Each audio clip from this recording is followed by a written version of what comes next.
Hello, this is William Allen with my EDL 858 Module 5 presentation on school improvement planning. So first off, when we want to look at how to improve our school, we have to look at where we are now. So looking at things such as demographics, perception, student learning, and school processes. So just a little bit about Sacred Heart. We are in Colby, Kansas. We are first and foremost a Catholic school with preschool through 5th grade offered. Our district enrollment for the Catholic Salina Diocese is just under 2,000 students. Our building enrollment was 84 last year, and that's K through 5. Preschool is not included, so we're pretty small. Our ethnicity, 94% identified as white, 3% Hispanic, and 3% as other. So we are not ethnically diverse by any means. Our staffing, we are a pretty small staff with just one teacher per grade level, a few aides here and there, and excuse me, a couple of part-time reading specialists. With our staff being small, 22% it showed were not fully licensed. And I know in the past 3 years that I've been here, that number has fluctuated greatly, but it has been fairly high because we have not been able to draw certified or qualified teachers to our small rural community to a Catholic school. So speaking of our community, we are heavily reliant on agriculture. We have lots of farmers in the area. Our school is heavily dependent on the church financially, so our ability to run and function directly correlates with the donations that the church is receiving. And because we have farmers and crops vary greatly from year to year, so does our donations. It fluctuates from year to year, so it makes it kind of difficult to run a budget. We have roughly 85% of our students are Catholic in our school, so the majority of our population is Catholic, but we do have several non-Catholic students as well. And one last thing to mention is that our attendance rates drop significantly after 2nd grade. And 2nd grade is when we receive the sacraments in the Catholic Church. So after their children receive First Communion and First Reconciliation here at Sacred Heart, a lot of times parents will pull them and send them to the public school. So that kind of speaks to some of the priorities that our community has or the values that we have. So how do we compare academically? This shows math, state assessment scores. So the biggest trend in looking at math is that our proficiency levels, so 3 or higher, is decreasing in the past year. So it started out fairly strong, but again, this gets smaller and smaller as we go. It perked up a little bit in the last year reported data, but it's still not where it could be, especially when comparing it to the district and even the state.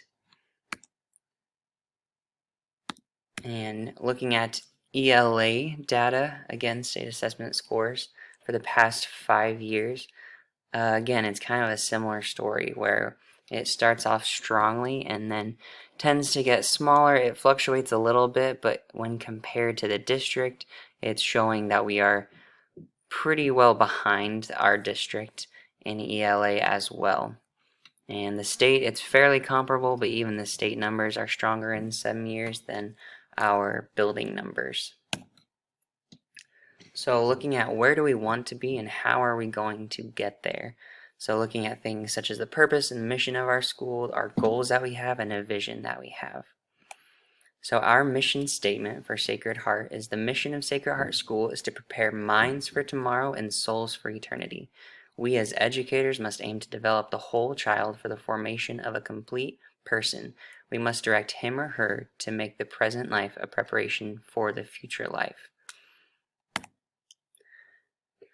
So one tweet that I found that I thought was pretty funny and I could relate to was that Catholic school culture is when everyone has a special intention to delay the start of class as long as possible. And we see that with our prayer services. Many students will come up to pray for a special intention, not knowing what they're going to pray for until their buddy next to them says it, and then they just repeat it. So there's definitely a little bit of stalling going on. But truly, our purpose and mission as a Catholic school is to prepare students for heaven.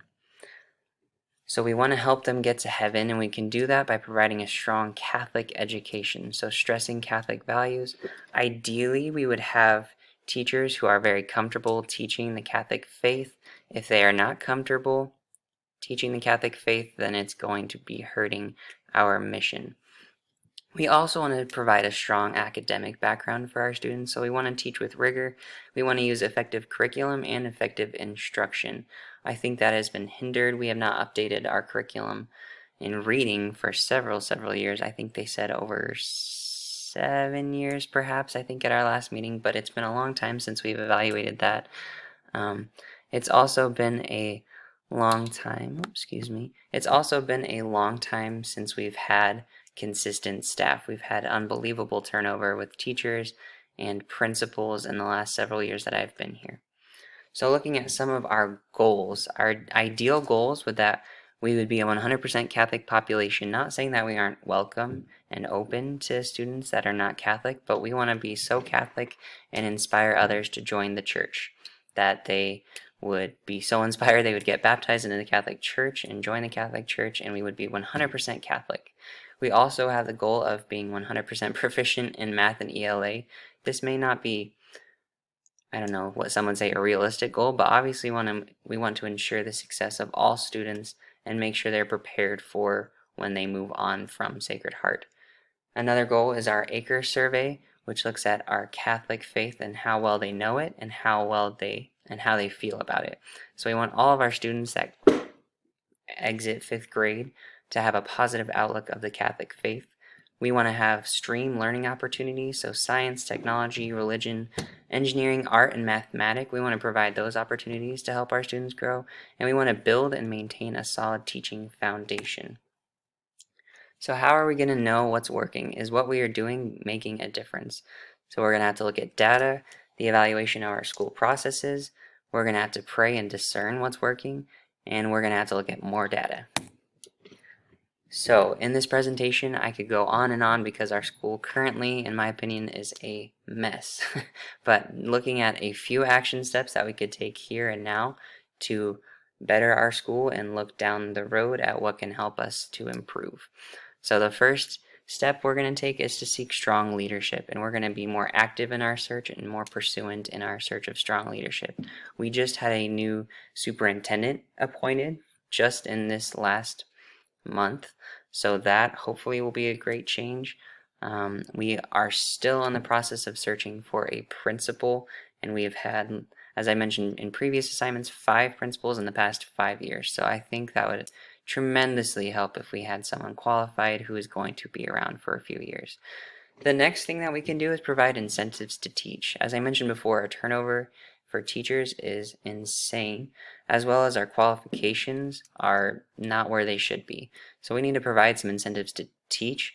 That could be potentially putting a salary schedule back in place so that teachers have reason to grow and further their education, and that they would want to stick around, because it's very hard when we cannot offer what the public schools are offering.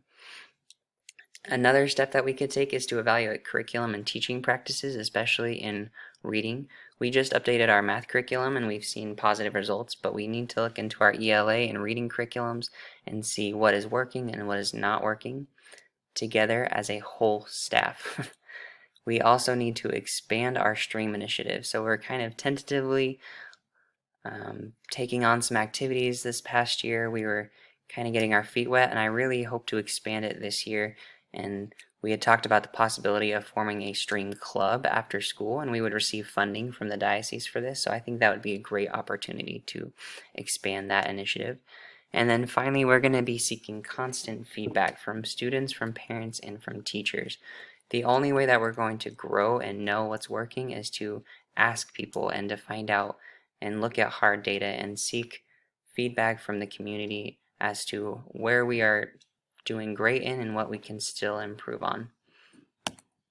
So, in summary, we have a lot that's going on in our school. I hope to get some of those issues resolved in the very near future, and I hope to continue to provide an educational experience for each student that will ultimately get them to heaven. Thank you for watching my presentation.